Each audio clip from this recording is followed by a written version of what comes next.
آج جب میں ماضی پر نظر ڈالتا ہوں تو گزشتہ 2 سال ایک تصویر کی شکل میں ابھرتے چلے جاتے ہیں۔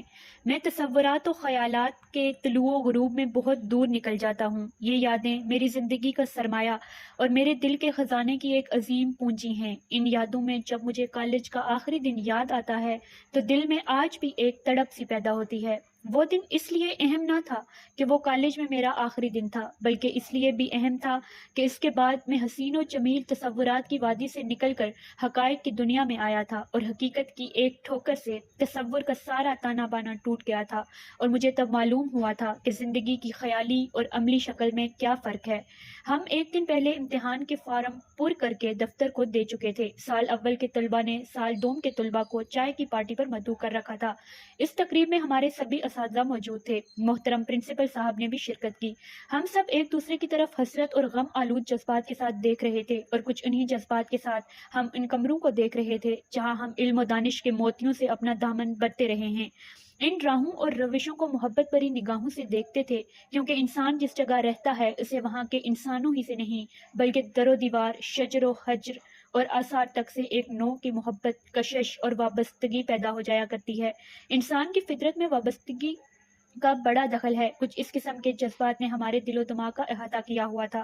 ٹھیک 4 بجے ہمیں اس کمرے میں لے جایا گیا جہاں چائے کا بندوبست تھا۔ چائے کے بعد سال اول کے ایک طالب علم نے الوداعی تقریر کی، جس میں ہمارے لیے دعا کی گئی کہ ہم امتحان میں کامیاب ہو جائیں۔ بعد ازاں سال دوم کے ایک طالب علم نے جواباً سال اول کے طلباء کا شکریہ ادا کیا اور کہا کہ ہمیں اس ادارے کے در و دیوار اور ذروں سے محبت ہے۔ ان ذروں کے ساتھ ہماری زندگی کی بہترین یادیں وابستہ ہیں۔ اس نے اساتذہ کرام کا شکریہ ادا کرتے ہوئے جب علامہ اقبال کا یہ شعر پڑھا تو ساری فضا عقیدت اور محبت میں ڈوب گئی۔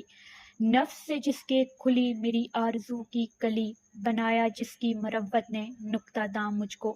بعد ازاں جناب پرنسپل صاحب نے خطاب کیا۔ انہوں نے ہمیں زندگی میں کام آنے والی باتیں بتائیں۔ ان کی ہدایات کو طلباء نے مکمل سکوت کے ساتھ سنا۔ ٹھیک 5 بجے شام یہ تقریب اختتام پذیر ہوئی۔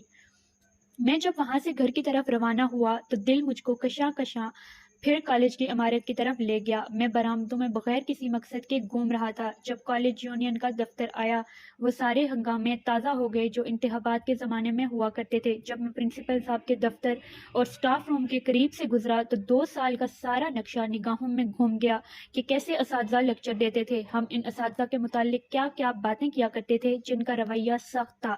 پرنسپل صاحب نظم و ضبط کو قائم رکھنے کے لیے کیا کیا سخت اقدامات اٹھاتے تھے، وہ سختیاں ہمیں کیا کیا باتیں کہنے پر مجبور کر دیتی تھیں۔ ایک لحظہ کے لیے یہ تمام باتیں ذہن میں تازہ ہو گئیں۔ الغرض آج جب میں کالج سے رخصت ہونے والا تھا، یہ تمام باتیں محو ہو رہی تھیں، شکایات ختم ہو رہی تھیں، اور دل میں عقیدت اور نگاہوں میں تشکر کے جذبات ابھرتے چلے جا رہے تھے۔ یہی حسین یادیں زندگی کی ایک قیمتی دولت ہیں، اور مستقبل میں ان یادوں کے طفیل دل تڑپے گا بھی اور سکون بھی حاصل کرے گا۔